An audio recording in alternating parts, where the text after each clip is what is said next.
կազմակերպված չենք։ 65% ստարտափերը ձախողում են լուրջ թիվ է, էլի, որովհետև կամ սխալ հիմնադիր են ընտրել, կամ սխալ թիմ են ընտրել։ Մեր Սասունցի Դավիթը ազնիվ էր, աճել ուրիշ ճանապարհ չկա, քան սովորել է։ Հիմնադիրը մենեջմենթը ինչ որ բան է խոստանում, կարող ես իրագործել, հա, կարաս չարես։ Դա միշտ պատմական է։ Ասես էլի, որ չես արել։ Դու ժամը 6-ին գնում ես տուն, թիմը ժամը 6-ին գնալ է տուն։ Այդ էներգիան որտեղից։ Իմ ամենամեծ սխալներից մեկը էր, որ նպատակ ֆինանսական էի դրել։ Մի Հայաստանում մի տուն կա, որ վախենում են գումարից, ամաչում են գումարից կամ չգիտեմ։ Այսինքն նպատակը ինքը գումարի մասին չի, նպատակը ինքը արժեքի մասին է։ Փողը պետք է լինի հետևանք, ոչ թե նպատակը։ Գործարար եմ հանդիպել, որ ասում է չեմ աճում, որովհետև կադրես չունեմ։ Հիմա ավելի լավ մեռնեմ, քան թե իմանամ իմ ընկերը, որ ինձ ուզում է թունավորի։ HR-ը շատ ավելի բարդ է, քան առաջայացքից ոլորտում պատկերացնում։ Ամեն մեկը պետք է իր գործով զբաղվի։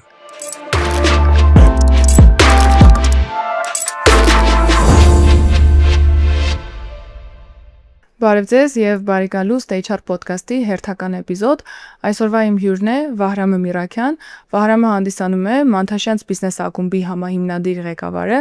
Նա ֆանտաստիկ աշխատանք է անում իր թիմի հետ մեկտեղ Հայաստանի եւ ամբողջ աշխարհի գործարարներին միավորելու եւ համագործակցային դաշտեր ստեղծելու աշխատանքում։ Մենք միասին անդրադարձել ենք ձեռներեցության, մենեջմենթի, կառավարման եւ HR ոլորտի խաչմերուկային հարցերին։ Վահրամն անդրադառնալու է թե թիմի կառավարման ինչ կարևոր հիմնաքարեր կան, ինչպես են սխալվում հայ գործարարները այս հարցում եւ թե ինչ կարևորություն ունի HR-ը բիզնեսի զարգացման տարբեր էտապներում ըստ իր փորձառության։ Միրաքյան ջան, ո՞նց ես։ Հրաշալի դու։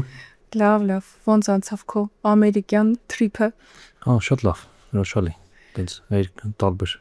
Երկար է, չէ՞, որ ստեղ չէիր ոնց որթել։ Չէ, ընդհանուր մի 15 օր։ 15 Բայց խիտ էր աղաքի, 2 ամերիկյան քաղաք, Վաշինգտոն, Լոս Անջելես, հետո Պրագա։ Արի այն մարդկանց համար, որ քեզ չեն ճանաչում, ասես դու ինչով ես հիմա զբաղվում ու այդ թրիփերն էլ որ հասկանան ինչ մասի է։ Մանթաշյանցի կառավարումով եմ զբաղվում, տենց որպես համահիմնադիր եւ նախագահ։ Տենց մենք 24 մասնաճյուղ ունենք ու գործի մի մասնա որ գնալ արտերկիր, հիմա դե զարգանում ենք հիմնականում Հայաստանից դուրս։ Ու հիմնական գործի մի մասնա գնալ արտերկիր եւ այնտեղ ներգրավել վարակել հայ գործարարներին Մանթաշյանցի գաղափարախոսությամբ։ Որ ասեմ հեշտ գործ է, սխալ կլինի ու տենց շատ տենց անհնարինին մոտ գործ ենք անում, էլի կարելի ասել, որովհետեւ տենց մենք շատ մեծ բան ունենք, վստահության կուրս ունենք։ Բիզնես ակումբ հասկացան նկատմամբ։ Հայկական կազմակերպության հասկացան նկատմամբ։ Հասկացա։ Այսինքն հայկական ծագման ցանկացած կազմակերպություն ի սկզբանե չեն հավատում։ Դու գալիս ես ասում ես հայկական այսինչ կազմակերպություն եմ ստեղծում, դա կլինի մշակութային, դա կլինի բիզնես, դա կլինի կրոնական, դա կլինի ինչ ուզում լինի։ Հետ են։ Արդեն չեն հավատում, հա։ Բայց իսկ ո՞ր գտել եք ինչ որ ֆորմուլ։ Հա, ինչ որ բան գտել ենք, հա դժվար է գնում նոր շուկաներում հատկապես, որտեղ մեզ չգիտեն, ասենք Վաշինգտոնում օրինակ մոտ արպես կեսը 50-60 գործարար հավաքվել, մոտ կեսը մեր մասին չգիտեին։ Առաջին անգամ էի։ Առաջին անգամ եմ լսում մեր մասին, հա, այդ դժվար է։ Այդպես։ Իսկ կան կոնկրետ երկրներ պլաններ 2026-ի համար արդեն։ Հա, շատ, մոտ մի 10 ունենք մեր նախագծում 10 երկիր։ 10 քաղաք, լավ sense ասեմ։ Դե մենք քաղաքներով ենք զարգանում, ոչ թե երկրներով, օրինակ Գորիսն է, շուտով արդեն 18-19 կբացվենք։ Սյունիքում երկրորդը կապանում ունենք, հիմա Գորիս, Սյունիքը ոնց որ մեր համար ստրատեգիական է, էլի շատ ենք ուզում այդ ուղղության վրա աշխատենք։ Բան Կիպրոս կա պլաններում, Մարսել կա պլաններում, Լոնդոն կա պլաններում, Վաշինգտոն կա պլաններում։ Այդպես էլի, դենց հիմա նույնիսկ կարող չի շա։ Աշխարհագրություն։ Հա, Վան կա, ինչ էր անունը ռուսականը։ Պիտի գործ կա պլաններում, տենց։ Հրաշալի է։ Ձեզ մեզ լիքը հաջողություն այդ ճանապարհին։ Շնորհակալ եմ։ Այսօր ուզում խոսենք ձեռներեցության, մարդկանց կառավարման, մի քիչ մարդկային ռեսուրսների, խաչմերուկների վերաբերյալ, քո փորձառության արդյունքում ինչու է տենց, որ բիզնեսի թվերի մասին թվերի կարևորություն բոլորը հասկանում են, պրոդուկտի կարևորությունը հասկանում են, ինվեստորների կարևորությունը բոլորը հասկանում են։ Երբ որ հերթը հասնում է մարդկանց, սկսվում են այդ կույր կետերը ու թերարժևորումները։ Հարցի մեջ պնդում կա, ես տենց համաձայն չեմ, որ միշտ այդպես է, բայց այդպիսի միտում կա, որովհետև ինձ թվում է գալիս է տենց չեմ սիրում ամեն ինչ գցել սովետի վրա, բայց այտենց գալիս է այդ միտումից, որովհետև մենք բիզնեսը շատ չի եղել մեր մոտ։ 90-ականներին եղել, չէ՞, մինչև այդ քրեական հոդված էր հասնում ձեռներությամբ զբաղվել։ 90-ականներին սկսվելու այտենց չպլանավորված եւ չկազմակերպված է սկսել բիզնեսով զբաղվելը, ու դա բերել է նրան, որ ձեռներները արել են ինչ-որ իրենց ինտուիցիան հուշել։ Իսկ ինտուիցիան հուշելը, որ պետքա փողը հաշվես ավելի շատ, հա, պետքա վստահելի մարդկանցով շրջապատվես, ասենք դենց ընկերների հետ սկսես եւ այլն, ինչ-որ տես կետեր կա, որ անում են, որը մեկ-մեկ սխալը, մեկ-մեկ ճիշտ է ստացվում նայած որ ժամանակ եւ այլն, ու որոշ գործարներ հետագայում սովորել են, ասենք, սկսել 90-ականից հիմա արդեն սովորել են, հասկացել են թիմ եւ այլն այդ մեթոդներով դրսից կրթություն մարդիկ են բերել սովորել, որոշներ չեն սովորել, չսովորածները չեն էլ աճել, որովհետեւ դա բիզնեսի ինչ է, ինչքան սովորում ես, այնքան աճում ես, էլ դու աճել ուրիշ ճանապարհ չկա, քան սովորելը բիզնեսում, որտեվ եթե աճեցիր առանց սովորելու, պայթեցնելու ես այդ աճի արդյունքները որ ժամանակ հետո։ Այսինքն դրա համար աճելը պետք է զուգորդվի սովորելով միշտ, կամ սովորելը պետք է զուգորդվի աճելով բիզնեսում։ Այդպես ինձ թվում է միտումն է, որ մեր մոտ այնց կազմակերպված չենք մենք, հասկանաք, մինչև հիմա մեր համալսարանները պետական նորմալ կրթություն չեն տալի բիզնես թեմայով։ Շատ այլ թեմաներով կրթություն չեն տալիս, բայց բիզնես թեմայով առավել ևս, այսինքն գնացեք կառավարման ակադեմիան կամ, չգիտեմ, կառավարման պետական համալսարանը ավարտած ուսանողներին բերեք, իրենք կառավարումից գաղափար չունեն, ասենք, մեր երկու պրիմիտիվ գիրք են անցնում, 3 տեսություն են անցնում կառավարման թեմայով, բայց ոչ մի, հա, պատրաստ չեն կառավարման կամ պատրաստ են նրանք, ովքեր որ անձնական նախաձեռնողականությամբ ինչ-որ այլ ռեսուրսներից են սովորում կամ փորձ են ձեռք բերում այլ ռեսուրսներից եւ այլն։ Այսինքն եւ կար չկազմակերպվածություն եւ կար փորձի բարձրակայություն, իսկ մտես կուտակվել է դրա համար։ Կրթության բացերը ավելի հիմնականում են, էլի, քան առաջի հայացքից թվում է։ Okay, ես էլ եմ իրականում համաձայն, որ այդտեղ դրական շարժ ունենք, լիք բաներ փոխվում է, լիք բաներ արդեն ահագին այնչի ինչ որ 10-15 տարի առաջ, կարծում եմ քո փորձառությունը այդտեղ ահռելի է հենց հայ հիմնադրերի հետ, կառավարման լուրջ որոշումներ կայացնող մարդկանց հետ։ Այ հիմնվելով արդեն Մանթաշյանցի եւ քո փորձառության վրա, որտեղ է այն գիծը, որտեղ որ սկսում են հասկանալ արդեն ճիշտ համալրման, մարդկանց ճիշտ կառավարման կարևորությունը։ Տարին մոտավորապես 1200 հանդիպում ունենում, ես վերջերս հաշվեցի, անհատական հանդիպում գործարարների հետ Հայաստանից դուրս։ Երևի կեսից կարող է 60%-ը մոտավորապես Հայաստանում, մնացած Հայաստանից դուրս։ Ու երբ է այդ հարցը առաջանում, երբ որ սկսում է ինչ-որ բան պայթել ընկերությունում ու կարիք կա թիմը մեծացնելու, ու թիմը իրենք ոնց ասենք բիզնեսը ինչ-որ լեվելներով աճում, ու ամեն լեվելի համար կազմակերպչական եւ ռեսուրսային ինչ-որ այլ մոդելի պետք է անցնես։ Այսինքն օրինակ սկզբնական level-ը դա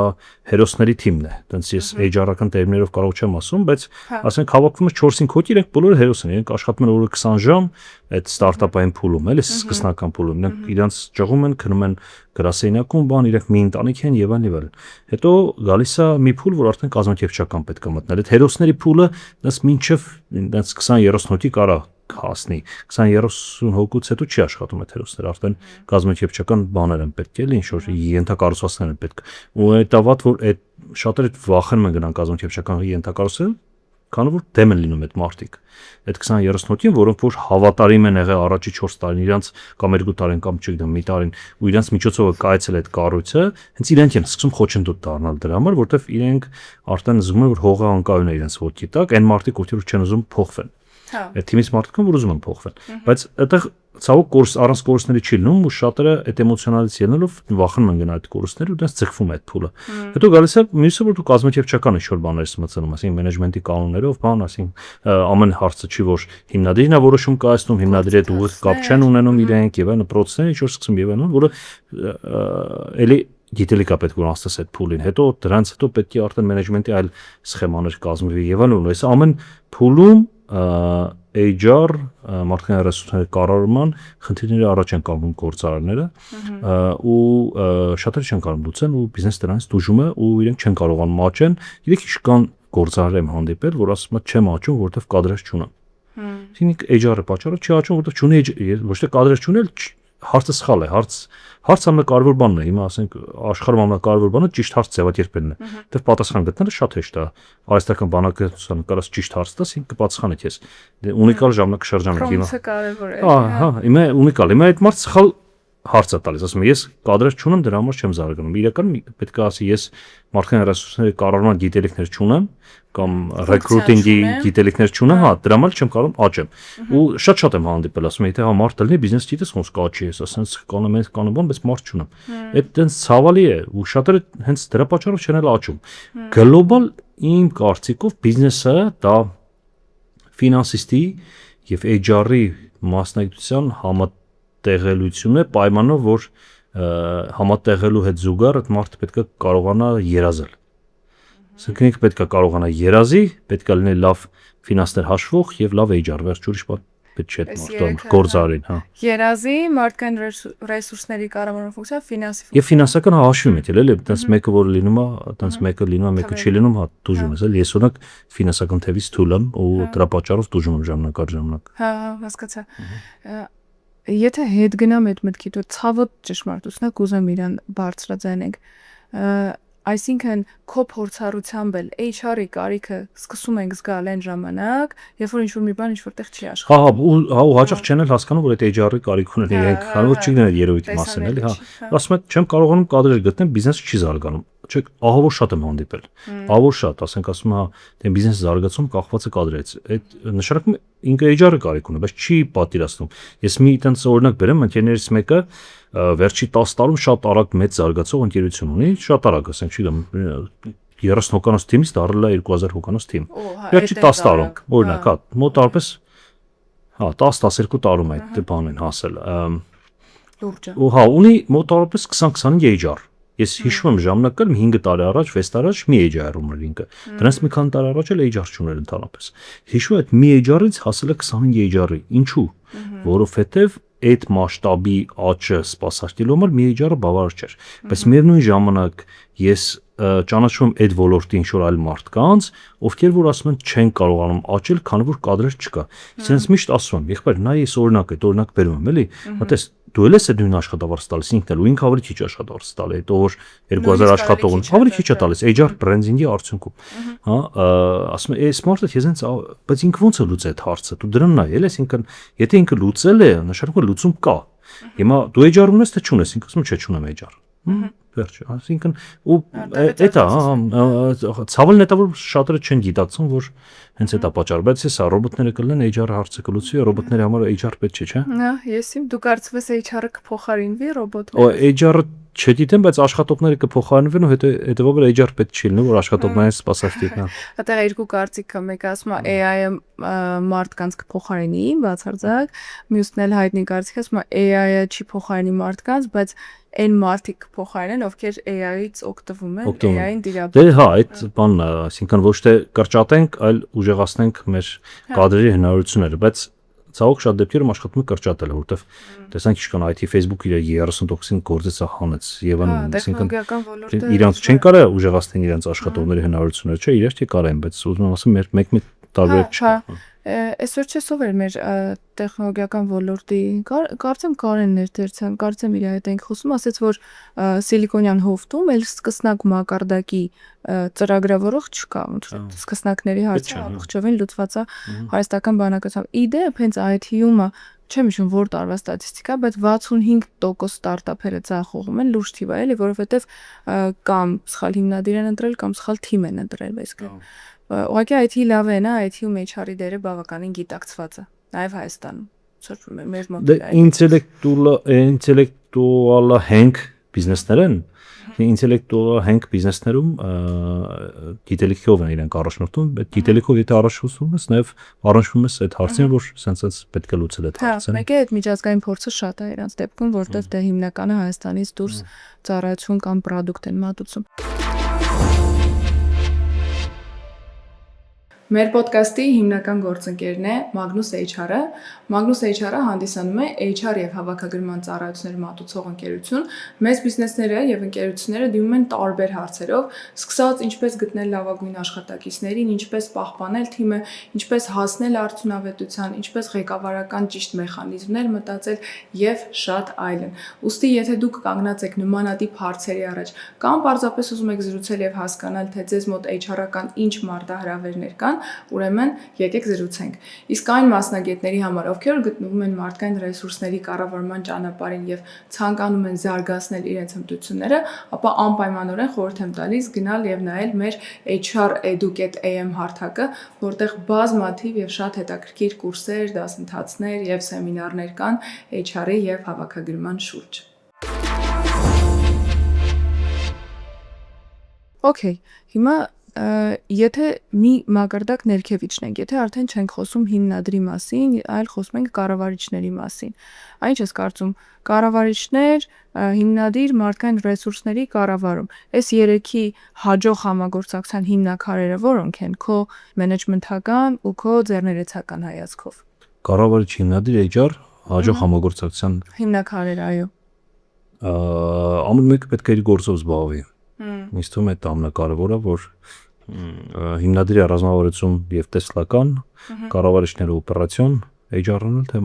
մարդկանց հետ աշխատեն։ Հա, ինձ թվում է այստեղ կարևորը որ մեկնեսին չխանգարվի, հա, թե այն նախապայմանով, որ իրենք իրենց դիտելիքին եւ գործին տիրապետում։ Հա, եթե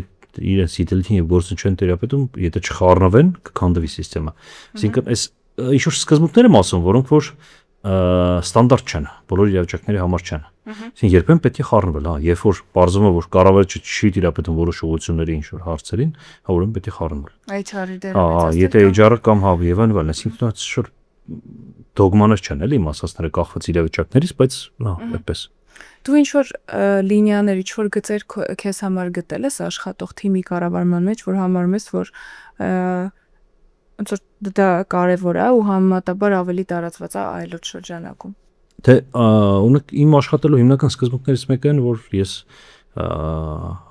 աշխատում ազնիվ լինել թիմի հետ, բաց։ Ընդհանրապես բոլորի հետ եմ աշխատում ազնիվ լինել, դրանց ինձ թվում է այդ բաների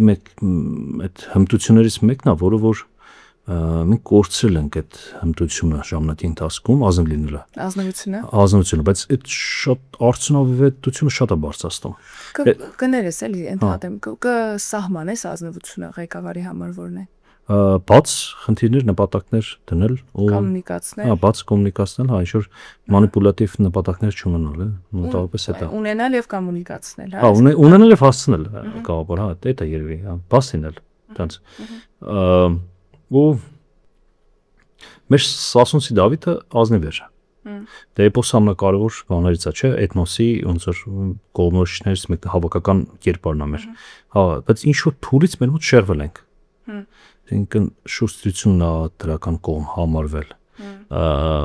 Բան կա, չէ՞, դաս փոքր ժամանակ հիշում եմ, էլի որ ասում են միամիտ եւ շուստրես, հա դե միամիտը ոնց որ բացական էր դիտարկում, հա շուստրին, որը հա խորամանկություն, հա, այդ ես լսել եմ որ մեր հարևան հասարակություններում կա այդպիսի մոտեցում նաեւ նույն իրանական հասարակությունում եւ այլն։ Չգիտեմ որտեղից է, բայց մեր էպոսում չկա այդպիսի բան, էլի մեր էպոսում բաց եւ ուղիղն է, էլի, հա այդ։ Ինչ որ փուլում շեղվել ենք, բայց այդ շատ օժեղացնում երբ որ բաց է լինում, շատ օժեղացնում։ Ու պատրանքա որ խորամանկությունը ուժեղացնում է, չէ՞, խորամանկությունը կարճաժամկետ է շատ։ Հիմա այդ տենց շուտ բաներ կա որ մոռացել ենք դրա մասին։ Հիմա թիմի հետ աշխատանքի կարևոր կետերից մեկը բաց լինելն է, ազնիվ լինելն է, հա։ Դու որպես ղեկավար պետք է քո խոսքի տերը լինես։ Հա, պետք է կարողանաս ապահովել այդ բանը, որը որ միշտ չի որ հեշտ է, բայց հա, պետք է կարողանաս, հա։ Ու երևի կոմունիկացնես, երբ որ քո խոսքի տերը չես, ինչ եմ ես շատ նկատել, որովհետև հիմնադիրը մենեջմենթը ինչ որ բան է խոստանում, կարող ես իրագործել, հա, կարաս չանես։ Այդ միշտ վատ բան է։ Ասես էլի որ չես արել։ Միշտ վատ բան է դա, կապ չունի թիմում, թե բանը երեխայի հետ եւ այն բոլորի հետ էլ միշտ վատ բան է։ Եթե ինչ որ բան խոստանում ես, չես համ։ Ու հա, երևի ազնվությունը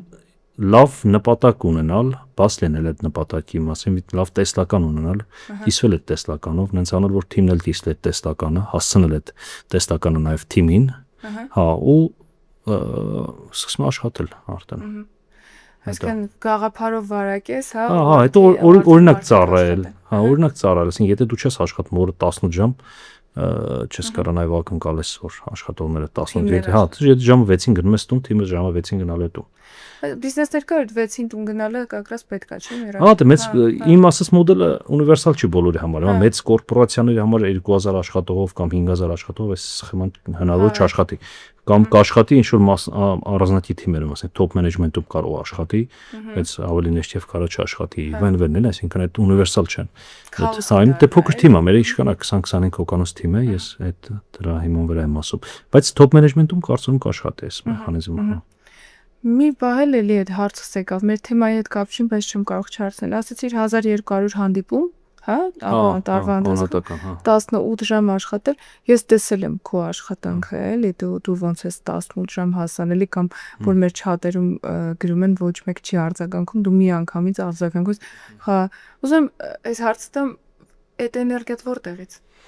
Նպատակից կարծում եմ, այսինքն եթե մենք էներգիա չունենք, ուրեմն նպատակը սխալ է մեր։ Այսինքն եթե էներգիա չունենք, առողջ զարթում ենք, չենք ուզում վազելով գնանք գործի, կամ չենք հասկանում, եթե հասկանում ենք ինչի համար է արձակուրդը, պետք է չհասկանաս ինչի համար է արձակուրդը։ Հա, եթե հասկանում ես ինչի համար է արձակուրդ, ուրեմն նպատակը այն չի, էլի, հա։ Միշտ ունես այդ նպատակը։ Հա։ Չի կորում։ Եթե կորումը գտնում եմ։ Գտնես։ Հա, լինում է որ վակուումային շրջան է լինում, մի քանի տարին մեջ հիմնականում վակուումային շրջան լինում է այն ժամանակ, երբ որ հասնում են նպատակից։ Դա էլ է խնդրեմ, նպատակին հասնել խնդրեմ է, լավ բան չի։ Որտեվ հաջորդ նպատակը։ Պետք է անես նպատակ լինի, որ չկարողանաս հասնես, ինքն շատ երկար հասնես, դժվար հասնես, եւ այլն, էլի, եթե հանգարց հասնում ես, դե իմ մոտ ամենաարագ հասնելը ոնց որ չլինի 3-4 տարի էր տևում, ամենաարագը, բայց որ հասնում ես, այդ խնդիր է, ինչ որ շրջան վակուում ես ունում։ Լինում է սխալ, օրինակ իմ ամենամեծ սխալներից մեկն էր, որ նպատակը ֆինանսական էի դրել։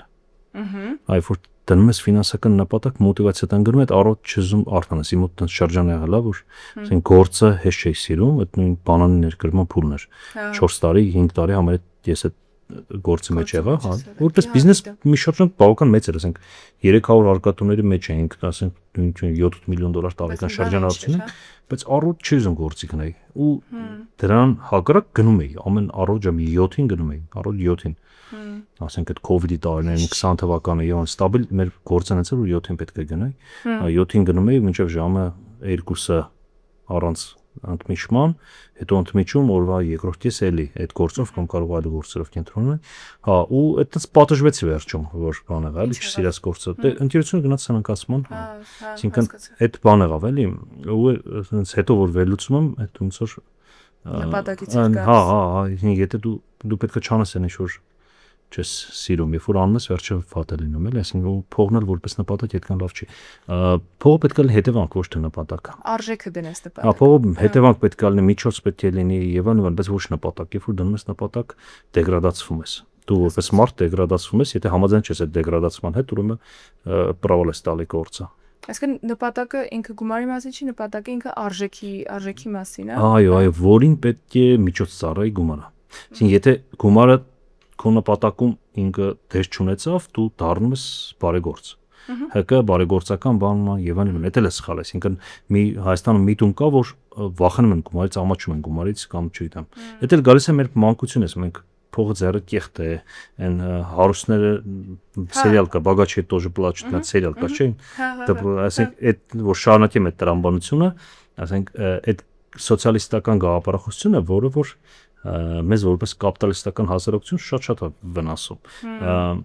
Ու դες կա մի շերտ կա, որը որ փող չի սիրում։ Ես նկատում եմ, այսինքն դու մանր ֆիզիոլոգիական բաներ նկատում ես, օրինակ այդպես մասնայտին գումարը տալիս ես, հասկացում ես այդտեղ։ Չի վերցնում, չի բանանում, այսինքն մեղվում է գումար ասելուց։ Հա, ամաչում է գումար ասելուց եւ այլն, այսինքն մեր մոտ հսկայական զանգված կա, որոնք որ մենտալիկ աշխարհ են փրկում, հա, բայց այդ աշխարհ անտառ են տնկում։ Հայաստանում մի տիպիկ օրինակ եմ, իրենց խնդիրն է Հայաստանում անտառը տնկել, շատ կարևոր գործ է եւ այլն, բայց այդ անտառը չեն կարող տնկել առանց փողի, չէ՞։ Բայց իրենք ամաչում են փողի մասին խոսեն, վախենում են փողի մասին խոսեն, ու հետեւաբար չեն կարող աշխարհ փրկել։ Այսինքն ու ես նույնիսկ գործարարներ եմ ճանաչում, որոնք որ մի կողմից պետք է փող աշխատեն, որովհետև մեծ թիմ ունեն, բան պետք է սպասարկեն, կամ պետք է լավ դու ամեն ինչ սպասարկես, բայց մյուս կողմից էլ իրենք ամաչում են ասեն, որ իրենք փողի համար են աշխատում։ Նաև գումար են վաստակում, լավ sense ասեմ, իրենք ամաչում են այդ մասնասան։ Ուտեղ անձի երկվություն կա, իրենք մի կողմից ասում են, որ sense հանուն ազդի ենք անում եւ այլն, մել հոп գալիս է մտ լավ մեծ չեկ են տալիս, բայց իրենք լավ էլ բիզնես է։ Հա, բայց ուտեղ երկվություն է գնում, դիմացինը մոտ կոգնիտիվ դիսոնանս է տալիս։ Այսինքն եթե սկզբից դու ասես բիզնես եմ անում, նորմալ է, վերջում էլ չեք կներկայացնես, բայց դու ասում ես ազդի եմ փրկում, վերջում հոպ չեկը մեծ է։ Հա, բայց ինքը ինչու է այդպես անում, որտեղ ինքը ամաչում է նրանից, որ ինքը գումարի մասին պես պետք չի ամաչել։ Ես այս ամեն ինչը ասում եմ, այս նման տիպ խնդիրներ իմ մոտ էլ կան։ Ես լավ եմ պատկերացնում եմ, ու այդ խնդիրները այնց շատ է խանգարում նաև այդ խնդիրները, հա։ Okay. Եթե հետ գնամ այն ինչ որ ասիր, ես ամփոփեմ իմ բառերով, դու ասացիր կարևոր է նպատակ ունենաս, դե բնականաբար իր բոլոր քարքարոտ ճանապարհներով եւ նպատակը թիմին տեսանելի դարձնես, հա, ազնիվ լինես թիմի հետ, անգամ եթե խոստումներդ չես իրականացնում, թիմը դրա մասին տեղյակ լինի, բաց լինես կոմունիկացիայի մեջ, էլի ունես ինչ-որ մենեջմենթական հիմնաքարեր, որ աշխատել է քեզ մոտ կամ քո ճանաչած ծառայությունների մոտ։ Իմ մոտ աշխատելով, օրինակ ես նախընտրում եմ բաց թողեմ չվերաստիեմ։ Իմ նպատակը դա մոտիվացիան տամ չվերաստիեմ։ Միկրո մակարդակով չիջնես մարդու գործին։ Հա, չմտնում, չէ, վստահ եմ։ Հա, կարևորն է վստահել, ես ունեմ միշտ վստահում եմ, միշտ հաճախ սխալվում եմ, շատ հաճախ եմ սխալվում։ Հա, այդ top management-ի հարցում հատկապես շատ եմ սխալվում։ Բայց մեկը վստահում ես։ Հա, մեկը վստահում եմ։ Ինչ սկզբունք է դրա հիմա։ Բան կար, որն էր, նա չեմ հիշում, ժամանակին կարտացի դուրս եկավ, դες ֆիքսեցի Ալեքսանդր Մակեդոնացին էր, որ ասում եմ բժիշկը իր ընկերներ, բժիշկը վերում ուտելիք կա, թե դեղա տալիս, կողքից հուշում են, ասում են, հա ինքը քեզ ուզում է թունավորի, մեկը խմում է տեղը, ասում են, բախի խմեցիր, ասում եմ, ավելի լավ մեռնեմ, քան թե իմանամ իմ ընկերը, որ ինձ ուզում է թունավորի։ Հա, ես ոնց որ այդ սկզբունքով եմ ես գնում առաջ, ավելի լավ է սխալվեմ, քան թե անգնեմ ամեն մի մարդու կասկածեմ, այդ թվում նաև լավ մարդկանց կասկածեմ, որ հետո մեղքի զգացում ունենա, որ այս մարդուն ես ստից տեղը անիմաց տեղը կասկածում եք։ Այսինքն իմ մոտ այդ սկզբունքն է ու դրա պատճառով հաճախ սխալվում եմ։ Մեկ իմ մոտ ավելի լավ է ստացվում կադրերին աճեցնել, քան թե աճած կադրերը վերցնել։ Առանձնացություն է։ Հա, էլի եմ դասել այդ միտքը տարբեր է։ Իդեպ այդ չվստահելու մյուս գինն էլ է նա, որ վճարում ես, որ ստացվում է ինչ-որ բայ դու բոլորի աշխատանքը անում ես։ Այսինքն այնքան ես խորանում յուրաքանչյուր գործի մեջ, որ չէ դու չէ, էլի չէ մարդը, եթե չվստահի, հա դու ասես։ Հա, եթե չվստահի խորանում է, հա։ Եթե չվստահի, պետք է ամեն մեկի գործը իր փոխարեն անի, օրվա վերջում ստացվում է ինքը իր գործից բայց։ Ես իշխան ընկերներ ունեմ, որ իրենք մենակ աճում են, իրենց ավելի շատ աշխատելու հաշվին։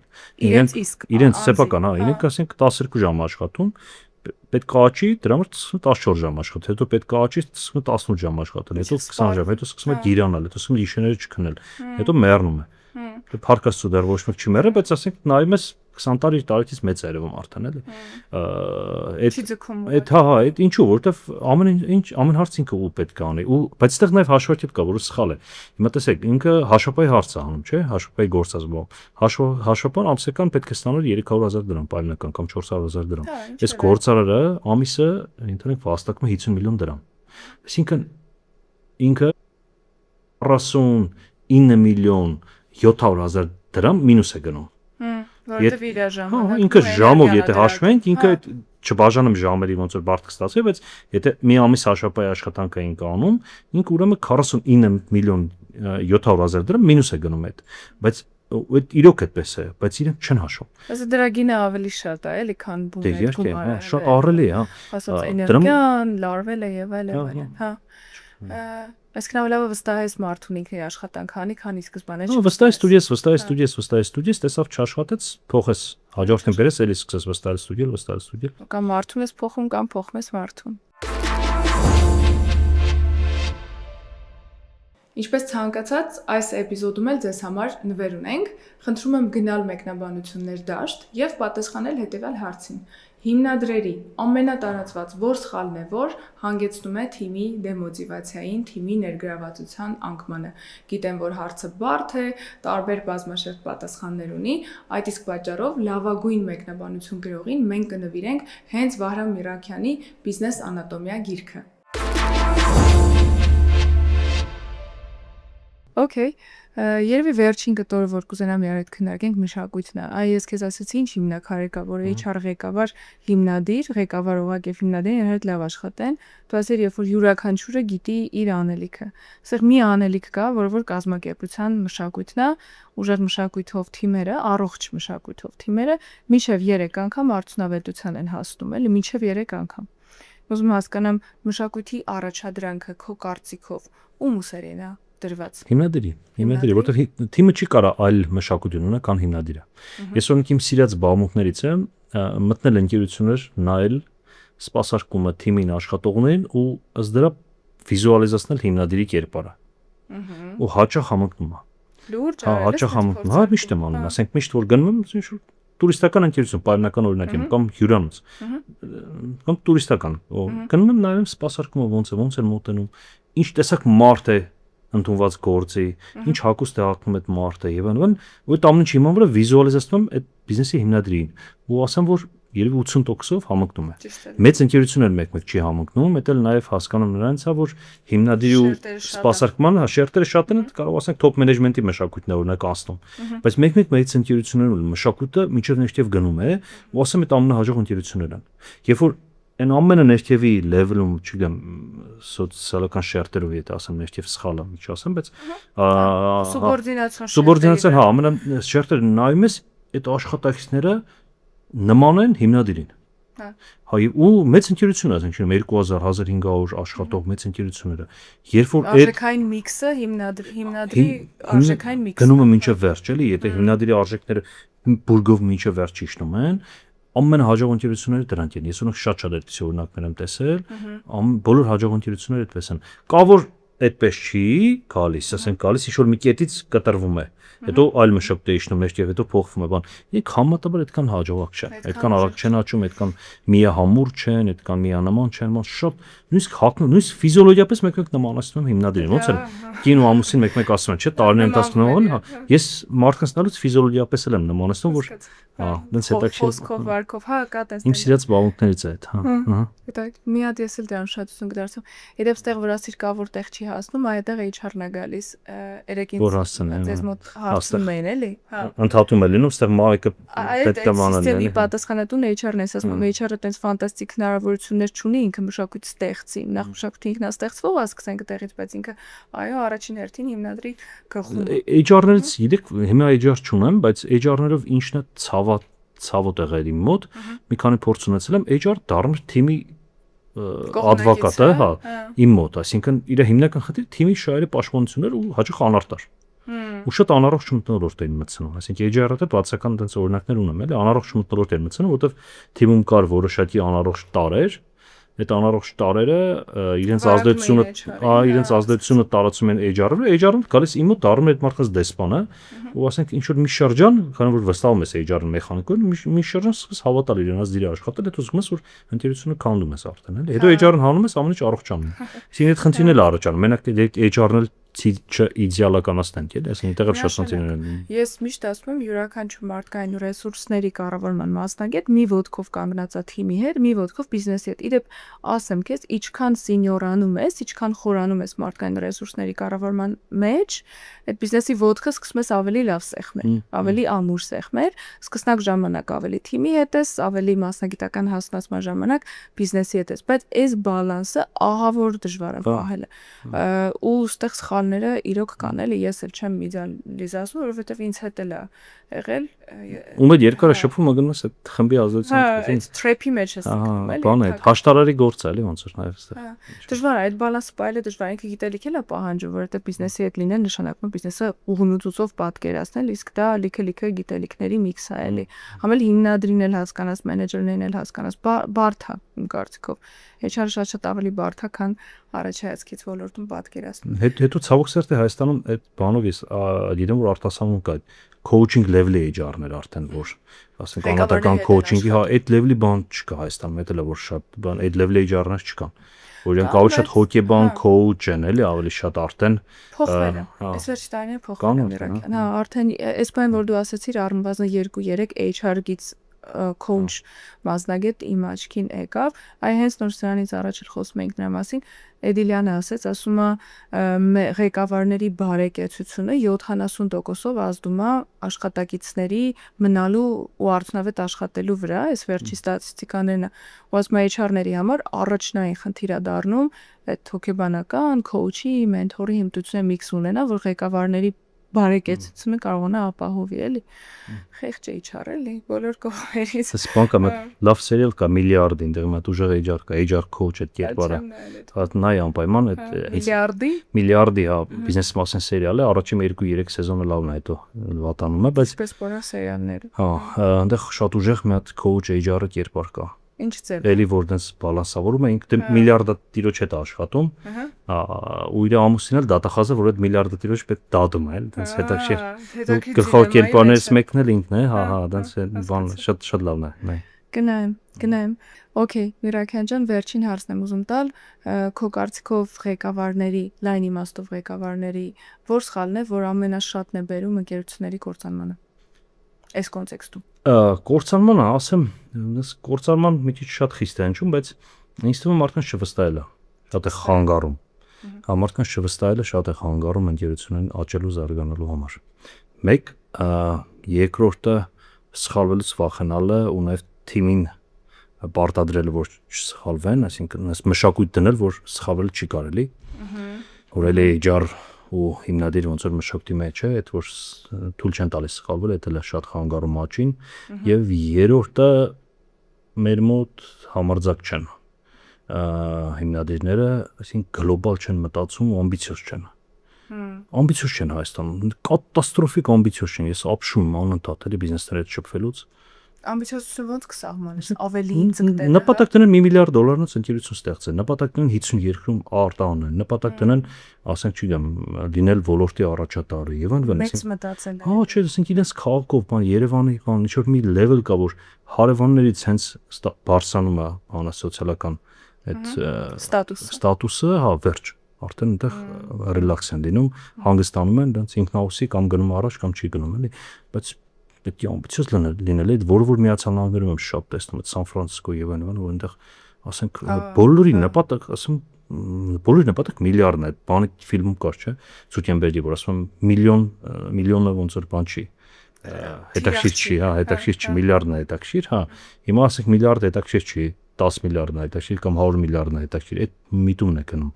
Միացյալ Նահանգներում, ասենք բոլորը նստած բանն ուտում, ասենք ինչ անունը չոր հաց են ուտում, բայց միլիարդի մասն են երազում, իսկ Հայաստանում երազում են 1-2 հատ բնակարան, ճամփորդել տարին 2 անգամ ու չգիտեմ, մեքենա 1-2 հատ եւ այլն։ Այսինքն դից ամբիցիոզ նպատակներ շատ քիչ են, որ մեզ որպես գլոբալ կազմակերպություն շատ է խանգարում, որովհետեւ մենք գլոբալ ենթակառուցվածք ենք ստեղծում, ասենք հիմա 24 քաղաքում մասնաճյուղ ունենք, այդ ենթակառուցվածքը ում է պետք է նրան, ով որ ուզում է գլոբալ բիզնես ստեղծի։ Եթե չես ուզում դու 25 երկրում էքսպերտ անես, մանտաշանց ուրեմն քեզ պետք չի։ Բայց մեծ մաս չեն ուզում։ Հայաստանում, ես չեմ ասում Ամերիկայի մասին, Կալիֆոռնիայում բիզնես են անում, Կալիֆոռնիայում մենակ շուկա է, որ մենակ Կալիֆոռնիայում կարան 10 միլիարդանոց բիզնես Նույնիսկ ստացվի։ ընդեղի հայ գործարարը այդ mindset-ը ուրիշ է, քան Հայաստանում։ Հա, այնտեղ նույնիսկ այնտեղ ուրիշ է, բայց այնտեղ մեկը էլի ամբիցիոզ չեն, այնտեղի level-ով ամբիցիոզ չեն։ Բայց այնտեղ $100 միլիոն հասնում են ու կանգնում են, էլ չեն ուզում աճեն։ Այնտեղի $100 միլիոն, այստեղի $10 միլիոն է։ Օրինակ, էլի մոտավորապես։ Հա, հասնում են դրան ու չեն ուզում դրան։ Հա, մասշտաբներն են ուրիշ, էլի, հա, այնտեղ էլ ասենք միլիարդանոց երազող, ասենք, չգիտեմ, 50-ից մեկն է որ միլիարդանոց ընկերություն ուզում ստեղծ, հայ։ Բայց միլիարդը բանն է, էլի, բիզնեսի մեջ միլիարդ է օլիմպիական ոսկին է։ Գիտեք չէ՞ իմ չելած որ աշխարհում օլիմպիական չեմպիոններ ավելի շատ կան, քան միլիարդատերեր։ Հա, չէ, չգիտեի։ Աշխարհում կենթանի օլիմպիական չեմպիոններ ավելի շատ կան։ Դե ասենք նախորդ օլիմպիադից N+-ից եւ այլն, քան թե միլիարդատերներ։ Ու այդ ինչ է նշանակում։ Նշանակում է որ միլիարդին հասնելը ավելի բարդ սպորտ է, քան օլիմպիական մեդալի հասնելը։ Այսինքն մարդիկ մեդալ ունենալու ինչ են անում, ասենք չէ, 8 տարեկանից պարապում են, ենթադրենք, չգիտեմ, հունահռոմեական անդշամարտով, հա, 25 տարեկանում, ասենք 15-20 տարվա մեջ նոր իրենք հասնում են իրենց բանին, օլիմպիական մեդալին։ Այդ նույն դիսցիպլինան ու ջանասիրաբար ու գիտելիքով ու մարզիչով, որը մենթորնա բիզնեսում, չէ՞, մարզիչով կամ coach-ը կամ HR-ը, չգիտեմ, մարզիչով աշխատելը ոչ մեկ օլիմպիական մեդալ առանց մարզիչ չի հասնում, չէ՞, բայց բիզնեսում մարդիկ ուզում են մեծ բիզնես կառուցեմ, բայց մենթոր չեմ վերցնում, քոուչ չեմ վերցնում, այդպես չի ստացվել ուղղակի, էլի, հա։ Այսինքն բիզնեսը միլիարդ է հասնել ավելի դժվար է, քան օլիմպիական չեմպիոն դառնալն, էլի։ Մեդալ, եթե չեմ սխալվում, օլիմպիական մեդալ կարևոր չի, ոսկի արծաթե բան, բայց գլոբալ միլիարդատերերն ավելի քիչ են։ Հենց որ ով ուզում է միլիարդ է հասնել, պետք է հաշվի առնել, որ ինքը ավելի ծանր ու լուրջ աշխատանք անելու, քան թե օլիմպիական չեմպիոն դարձավնել։ Մարզաձևի մեջ է, էլի։ Okay, ասիր թիմին վստահի, ասեցիր եղի ամբիցիոզ, հա, մեծ նպատակներ քո առաջ։ Եվ սխալվելու մշակույթը զարգացրած թիմ, հա, սխալվելու մշակույթը։ Խրախուսիչ սխալվելու մշակույթը, հա, տրենդ է դե բան են անում, չէ՞, տենց եթե նախկինում Միացյալ Նահանգներում նույն Միացյալ Նահանգներում եթե նախկինում լոյալ են սխալների նկատմամբ, հիմա հակառակը խրախուսում է որ սխալվեն, որովհետև այլ ճանապարհ չկա։ Սովորելու աճել, հա։